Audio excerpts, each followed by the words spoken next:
Shalom, welcome to the Jewish View. My name is Rabbi Nachman Simon of the Chabad House of Delmar, together with my co-host Mark Ronich of statewide news service, jbiztechvalley.com, and as you can see here, columnist for the Jewish press. Right, and I'm having a lot of fun doing all those assignments, and I talk about how government relates to the Jewish community, or doesn't, as the case may be. And talking of government, we have with us a very special guest, one of my favorite new Common Council members, Mark Robinson. Welcome to the Jewish View. Welcome. Mark, Thank you. you represent Arbor Hill and West Hill, West End, yes. West End. The 5th Ward, Right. City of Albany. So, you're in your first term? First term So how is it going? Is it the dream? Is it what you thought it was going to be? is my dream. It is my dream because all my life I think I was built for this. I always felt that I was one to do for my community in any way possible to uplift my community. And sitting in the seat of city politics right now, I'm able to fight for and impoverished community. It's an uphill battle. What are the issues that you feel that are important to work on now? First of all, it's sad in that we have developers that come into our community that get millions of dollars of tax breaks and tax incentives, but they don't come and they don't have a sit down with the community and ask the community what their needs are. And I think that is an issue. For so too long, you have outsiders coming in and building in community in impoverished communities, but yet and still you have people who live in communities who live from bottles and cans and soup kitchens and also food pantries. I think that community benefits agreements should be in place whenever you have major developers coming into impoverished communities or any community and putting on and getting millions and millions of dollars of tax breaks and tax incentives without giving anything back. But doesn't it bring up a community? I mean, you have new housing, so it gives it a little more vitality in the community. And Well, where are these developers? I mean, what are they developing? I don't see really anything really developing except maybe some pockets, maybe on Livingston or something. Yeah, I guess, it was with the corner office with the new initiative that they put with Rezone Albany, a certain census tracts that they deem great for development, and that's the impact downtown Albany, and it's along the borderlines of the 3rd and 4th Ward. They have not yet to make it into the 5th Ward, but, they're coming. Well, let me ask you about because the area you represent one of the most impoverished areas in the city. The most impoverished. The most impoverished area.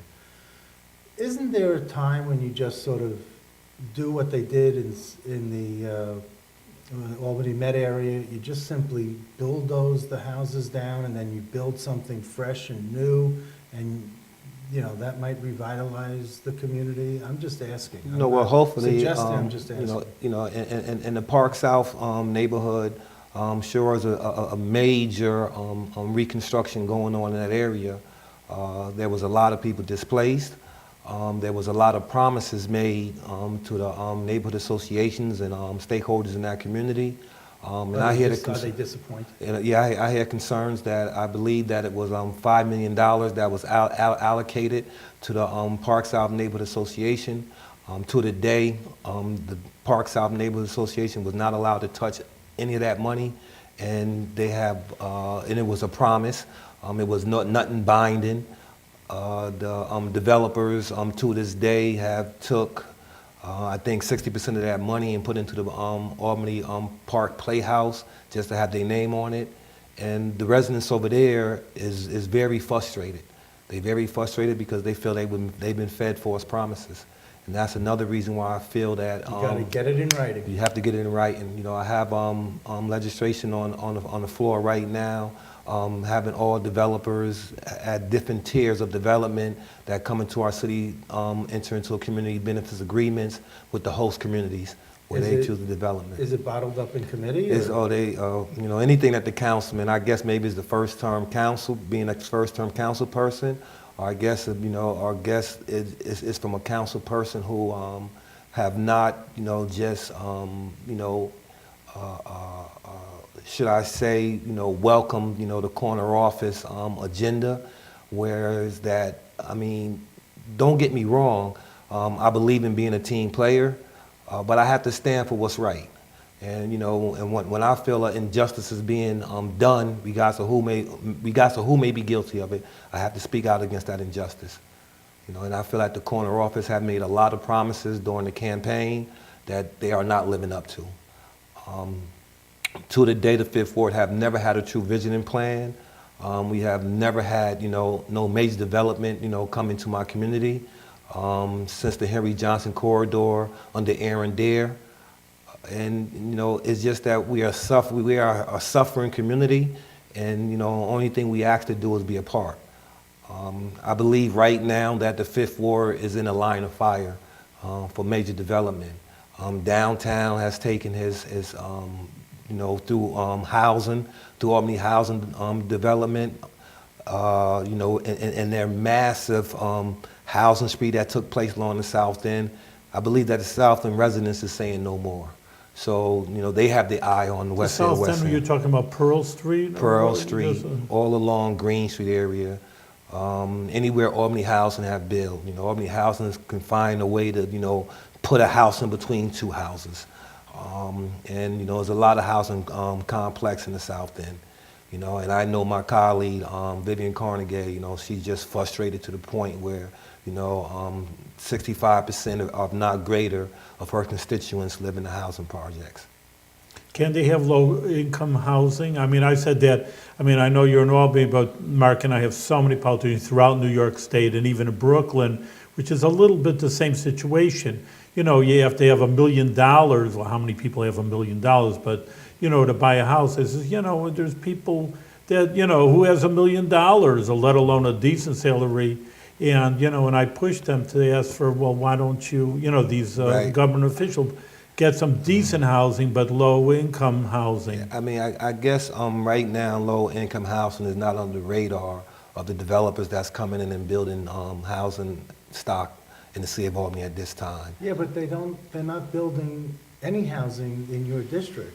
Not at all, not at all. And so isn't the onus to some extent on you to go out and to reach out to those developers and bring them in to basically redevelop certain crime-ridden blocks so that you don't have this problem? I champion for my community on a daily. I believe that. No doubt. I don't doubt that. I believe that the community of the Fifth Ward is development friendly, but I don't think the developers is community friendly. Again, like I say, I believe that in the very near future that they're gonna invade the Fifth Ward, like it's from another planet. I believe that the bulldozers is just gonna land and just start, without even sitting down at the table, without even bringing the community to the table. Right. And say, listen, we understand that this is a community in need, But and how can we be, good neighbors and good partners and help a community rise? But if you get a developer out of New Jersey or the lower part of New York State to come in and buy these homes from people, because the homes in your district can be picked up for $40,000, $60,000, right? Right now, And I've been in some of the homes. And What it's just what we call trash. prime real estate is any time that you can come in and you can get real estate for little or nothing.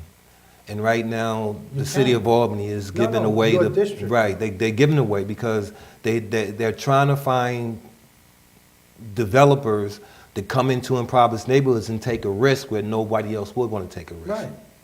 So So isn't that Livingston, what areas again, just maybe define for Judson, Judson, Lexington. Lexington, Livingston. First Street, Second Street, Livingston Avenue, Clinton Avenue corridor. Yes, anywhere from North Swan Street to Waterville Avenue between Clinton Avenue and Livingston School. You're absolutely correct. And the poverty rate, the unemployment rate is at an all-time I high. have to tell you a funny story, or ironic story.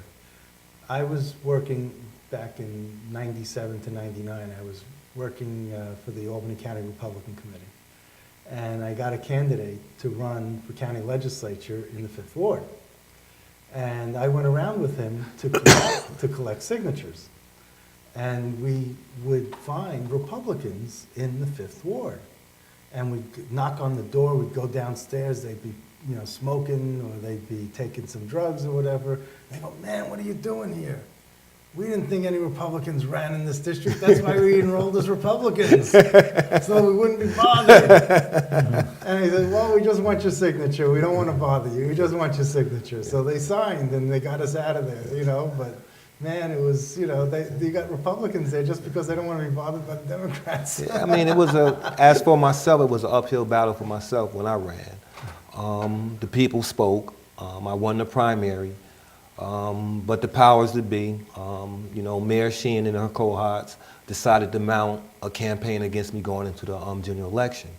And, What, a Republican against a Democrat? No, it was my Democratic challenger who I beat in the primary.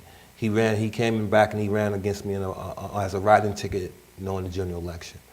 But the community of the Fifth Ward spoke up. Yeah. They was like, no, we chose this man to be our voice, and they came out in droves, supported me in the general election, and I swept them. So the fact that Mayor Sheehan did this to you, in your words, do you think that you're not an ally for her? You're not, you're one of the anti-Sheehan forces in the common council? Again, in politics, there's winners and there's losers.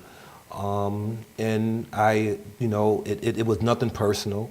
I did not, have a grudge against. It wasn't personal from my angle, because I'm one to, move on for the greater good of my community. Yeah. And I did everything during my first year to try to be, on a winning team, so to say. But through Richard Conte or some of the other members of the council, are they trying to thwart you so that you can't claim any victories when you run for re-election? Oh, I mean, listen, the people spoke, and they will speak again. Right.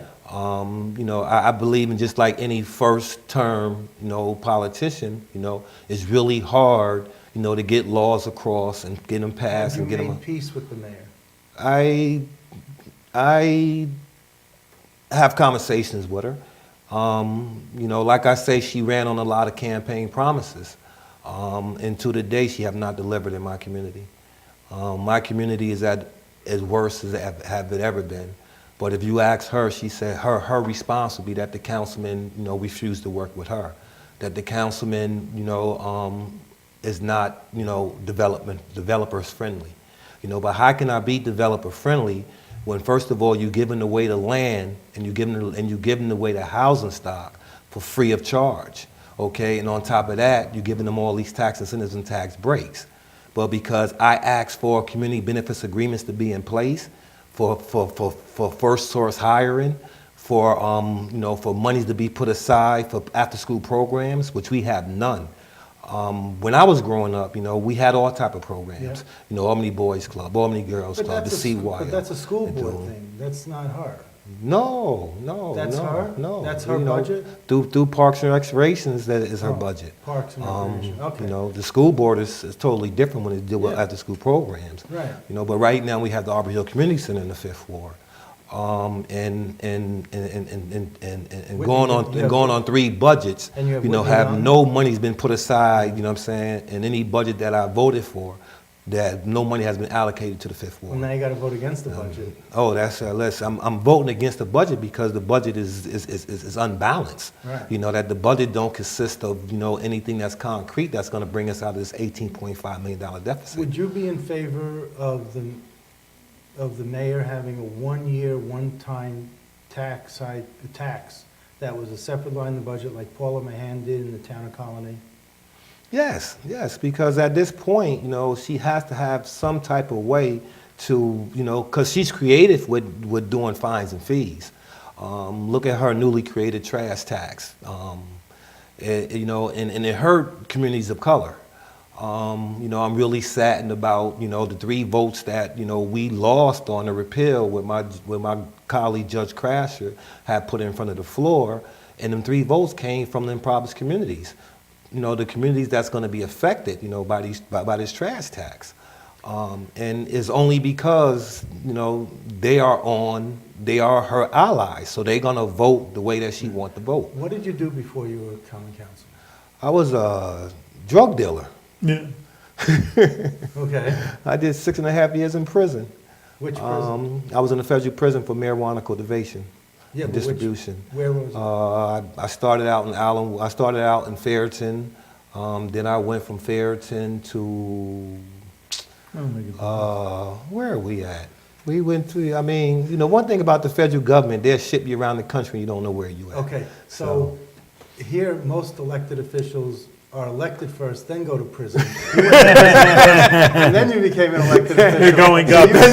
you got it out of your system. Yeah, so that's, you know, I mean, but Isn't there something about you own property or something also? oh yeah, I'm a developer. Yes, I own real estate. Okay. Yes, I own real estate. So you at this said, point. and you set the example about being good with the community. I mean, you're showing the way as a developer. Oh yes, I mean, I give several town hall meetings to how to own your own home in your own community for $1 or less, because like I say, the city right now is giving our precious land and housing stock away to speculators and out-of-towners and developers. Right. So I Through the guess- creation of the Albany County Land Bank. So I guess and that's you're- an issue of itself. You know, that's a conversation that, you know, we need to touch base on. I guess you are the perfect person to ask about the heroin epidemic that's going on in the city of Albany, because you're a drug dealer. What did you deal? I mean, Marijuana. marijuana, so you Yes. didn't deal with heroin. Actually, they say No. now the heroin epidemic, what we said, is more in the affluent neighborhoods more than in the low-poverty neighborhoods. No, I Really, mean, you don't they come into our communities and they buy their goods. You know, they come into our community and they sell their guns for their goods, and it's not, you know, is very discouraging, because you know when you have a struggling community, Well, sure, you don't need this. you don't need that. So do you see a heroin epidemic in the Fifth Ward, or? You know, well, right now, you know, we are oversaturated with drug rehabilitation centers, and we at the heart of a fight right now with a drug rehab organization that's trying to come into the Fifth Ward and build the drug rehab. Well- It seems like that's the only thing that they can give our community when it comes to developers is development. You know, is drug rehabs, and that's not a good sight.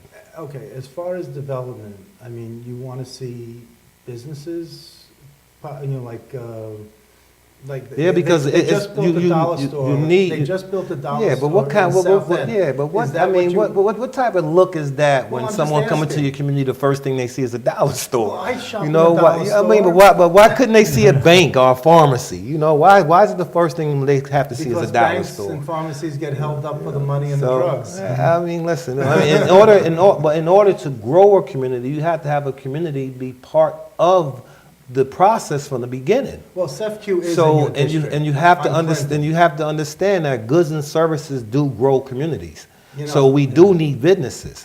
We need businesses that we can teach our black children the economics. Do you have Sheridan in your district? No, that's in the third. That's Councilman Sheridan Ron Avenue? Belly. That's Okay. Councilman Ron Belly. I'm Because, on the opposite side of Clay. Like the Hermungaman Electric is in, Oh, he's a great partner. but that's not your. That's not my area, Yeah. but you know, anytime that electrician need to be done, you know, I would definitely recommend Arbor Electronic, because for the fact that they come in and they work with the community of the residents. You know, they don't come in and they don't overprice, and any work that they do, Arbor Electric. oh, they are the best. They are the best. They are great community partners. They are That's great good. community partners. And what about Crisafulli Brothers? I have not yet to establish a working relationship with them, and believe it or not, they are in the Fifth Ward. They are. But if they listening, I'm coming. So, you know, only because a conversation is needed. What other, Same thing for Freihoppers. Freihoppers, okay. What do you see as a positive for the Fifth Ward? What is it in the Fifth Ward that is really a sparkle? I mean, we need an employer. No, now, currently. Yeah, What's we the need- we- sparkle? Not what you need, but what do you see now that's Well, really a sparkle for what the I Fifth see Ward? now, I see a community is coming together, you know, forming a coalition, and realizing that for so long that we have been left out the equation, realizing that for so long that we have not been invited to the table. One thing about Mayor Jerry Jennings, when he backed up from the table, he did leave the crumbs. When this administration back from the table, they take the crumbs with them, and it's sad, and I don't want Terry to. Jennings and his crumbs also left a big deficit for the current mayor to deal with. But you have to also understand, Those are before she even ran for mayor, she was a city treasurer. That's right. So she had to be aware of the state of the city. Yeah, she really did. So how do you, hold her feet to the fire to say, hey, this is what we need to do? The only thing that I can say is, hey, you when you ran your campaign, you made a lot of promises to communities, and the communities is watching, and the communities felt that you let them down. You're in your third year of your 4-year term? Yes, sir. So are you looking forward? Do you hear any rumblings in the Fifth Ward for an opponent? Are you going to run again? What's your... Oh, yeah, I would definitely run again, and I would take on all challenges because there's a lot of issues. And, for you to want to take a seat, to represent the most impoverished community in the Fifth Ward, and you have a platform, please let me know. Please let me know. Who was your predecessor? Jackie Jenkins Cox. And she just didn't want to run again? No, it was actually a four-way race, and she did run as incumbent, and I beat her also. Wow. So what made you want to run, aside from the fact that you get a nice salary and you get health benefits? which I Oh, think no is nice like salary, no nice health benefits, because believe it or not, half the salary that I do make, it goes back in the community under programs for kids, Really? We have a free bread drive, every other Wednesday. And you buy the bread for And the we free- buy the bread for the bread, yes. And how yes. much is the salary for a common councilman? Oh, It's 20-something yes, thousand, right? it's, It's in the mid-20s, right? yeah, it's in the mid-20s. Okay. And what about we always ask this question, how old are you? And I'm 19 and growing. Yeah, well, he's 29. There we go. 52. 52. Yes. The deck of cards, right? Yeah, 52 yes, sir. deck of. Well, you're picking up your life. You're really starting over. When did you get out of prison? I've been out of prison for, it has to be 12 years. When you were 40, you got out. Yeah. And what were you doing between 40 and 50, 40 and 48, well, 49? Real estate. Yeah, Soon I landed. See, in the federal penitentiary, they just don't do like the state. They just don't, you finish your bid, they just don't send you out into society to fend for yourself.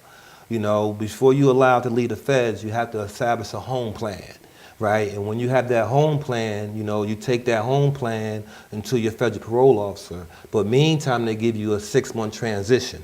Okay, and within that transition, when you have your first sit down with your parole officer, you go over the home plan with them. Okay, and I have not deviated from the home plan.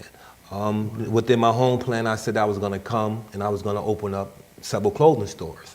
I opened up my first clothing store in Troy. Then I came and I opened up another clothing store in Albany. That's before the market dropped. Things was good. At that point, I would take the proceeds from my clothing business and I would, I bought my first piece of real estate. And a lot of people saying, you have to be out of your mind, to purchase this, this shell and, don't have any money or resources to build it back up. But I'm a home builder by trade. Oh. So it was the labor of love and the sweat equity. And from the one house, I bought another house, I bought another house, I bought another house, I bought another house.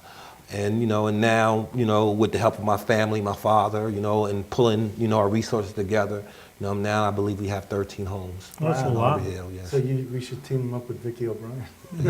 So, We have someone in the Jewish community who buys homes in Arbor Hill and tries to build them up. oh, please tell them, please tell them to give them my card, tell them to call me. We can Okay. lobby the land bank together, because the Albany County Land Bank, the Albany County legislature in November, they passed a resolution doing away with all county foreclosures. Because at one time you was able to, go to the county foreclose auction and bid on a home and buy a home. So what they did, they became creative, and they created a nonprofit entity of the Albany County legislature entitled the Albany County Land Bank. So now they did away in November with all Auctions. for auctions. Yeah. So everything that comes under the county right now goes straight to the Albany County Land Bank. Well, That in my eyes is considered a monopoly, because everything that comes goes straight to the Albany County Land Bank. So now there's a monopoly. So now you have to go and you have to try to lobby the Albany County Land Bank. Who runs the land bank? Who runs the land bank? At this point, the sitting director is Carl Tui. Carl Tui? Yes, Carl Tui. Wow. So, but it's just that at now is just an injustice because 96% of these properties these foreclosed properties exist in impoverished communities, whereas the Fifth Ward being a major, housing stock for the land Well, bank. you know who Carl Tui's wife is? Yes, I do. Yeah, okay. Yes, I do. So, my attitude is even with the Albany County Land Bank, you have to have a community benefits agreement in place there. Yeah. Because 90% of your transactions Yeah. in your business you are doing in impoverished communities. Yeah. But you cannot set aside a fund to create a training program to try to train our youth to teach them to get ready for the workforce. So therefore, our crime will go down. You can come and you can carry your petitions. You don't have to worry about being assaulted through drugs and crime. Because it takes a combination. It's a combination of things that it takes to build and rebuild community. So let me ask you about this other problem you mentioned to me about the disproportionate vote between lower wards and upper wards. I think. This is another one that really gets your blood. Because I believe that's why. What's the disproportionate vote? What do you see as the problem? 85% of my constituents do not own their home.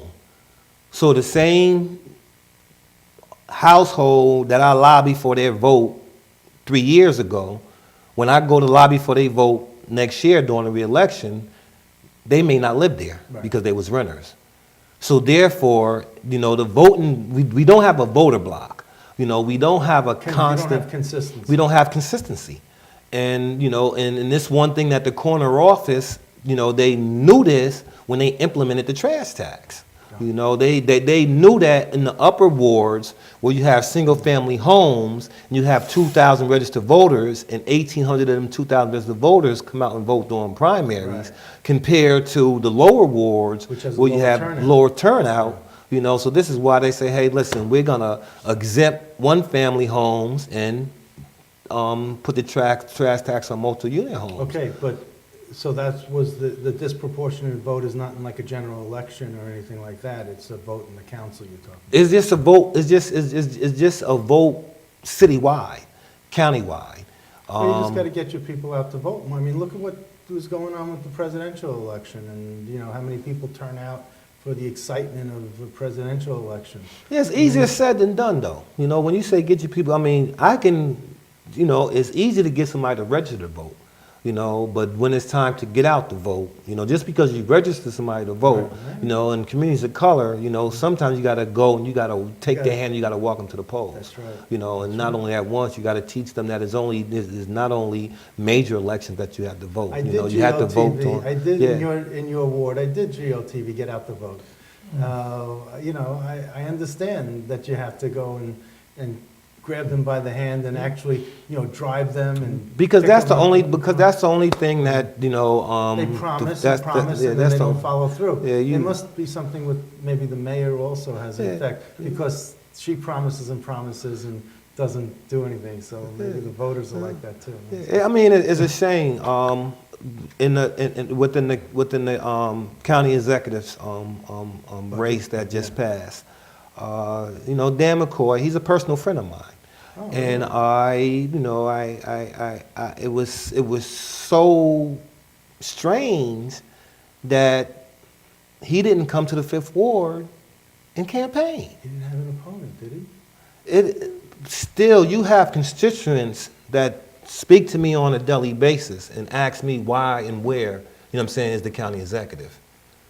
So just out of respect, during the campaign, rather you have an opponent. He did have an opponent, though, Dan Egan. Oh, Dan Egan, the primary. Yeah, he did that, you know, But he they did. had this guy Vitullo from Yeah, Queens. no, but I'm just saying, you know, Okay. even during the primary, he did have Did a. Dan he Egan did, come? he did have a, Dan Egan didn't even reach out to the Fifth Okay. Ward. You know. And why, though? You know, why? Maybe if you had a large group at the Arbor Hill Community Center as like a rally for Dan McCoy, let's say, or for some candidate, that candidate would then gravitate and show up. My concern, right, and my frustration is, you know, being an elected official, okay, of impoverished community, my constituents is asking, you know, where's the county executive at? Okay, Who's your county legislator? I have Norma Chapman right now with the redistricting, Uh-huh. you know. So you have one Yeah. county legislator When that I have- represents the fifth. No, we have a combination of three. Three. You know, we have Mert Simpson and we have newly elected Wanda Willingham. Well, then why don't those three get on Dan McCoy to say, hey, you're ignoring, Yeah, I guess after they watch the show, they may go on to Good because suggestion. you have to understand the community is watching. You know, just like on a national level, you know, you have these young, energetic voters who just tired of the status quo of the establishment. right. You know, you have people that sit in chairs and you know what is called just bobbleheads and you know just That's up and right. down, up and down, up and down. In the county legislature. And not in city council. And city council also. In city council. You know, Well, you got to tip one or two more seats to be anti-establishment. And I tell my colleagues, you know, that represent these impoverished communities, you know, the community is watching, Yeah. you know, and I'm going to be the one that go back and tell the community, you know, I'm going to be that one that snitch, you know, because you know you are entitled, you know, you have a right to represent a community of constituents. You know, and any time that a community, you have public comment, and you have over 200 people get in front of public comment and say this trash tax is just not right, you know what I'm saying, and it's still passed by a margin of 3 votes. And them 3 votes come from the communities of color that's going to be affected the most by this trash tax. And they sold us $15 a month, you know, but here it is, they tell us that we have to pay, you know, a year, $180 a year by July. And if you don't pay that by July, you have a $50 late Penalty, fee. yeah. And if you don't pay that by October, you have another $100 late fee. So it's not the $185 that they sold at $15 a month. You know, it's the fines and fees and late fees that's going to add up. And best to believe that speculators or landlords that don't have a stake or don't care about impoverished community, they are not going to eat that cost. You know, they're going to put it on to the renter. You know, unlike myself, I do my own sweat equity. I know how to, go to Home Depot and get damaged sheetrock and lumber at 70% off. I do my work myself. I receive most of my properties from the county at for little or nothing because didn't nobody want to come and invest in my community. Okay, and I just, I go in and I put my, from sun up to sundown, me and my family go in there, we put our labor and love in there. So therefore, we don't have the high cost of maintaining these buildings as other landlords might have. So therefore, we can keep our rents, at a moderate rate. Whereas that our tenants can, won't be harmed by the trash tax. But when you have, other landlords that, live in New Jersey, downstate New York, and it's all about capital, they're not going to eat that cost. Okay. It's going to go to the Listen, tenant. we're out of time. It's very interesting that you came on showing our viewers, what's happening in the Fifth Ward, and it looks like you're doing good work for the people of the Fifth Ward, and keep it up and do it with good health. Hey, I thank you so much. I thank you so much for having me. Thank you so much. Thank you both.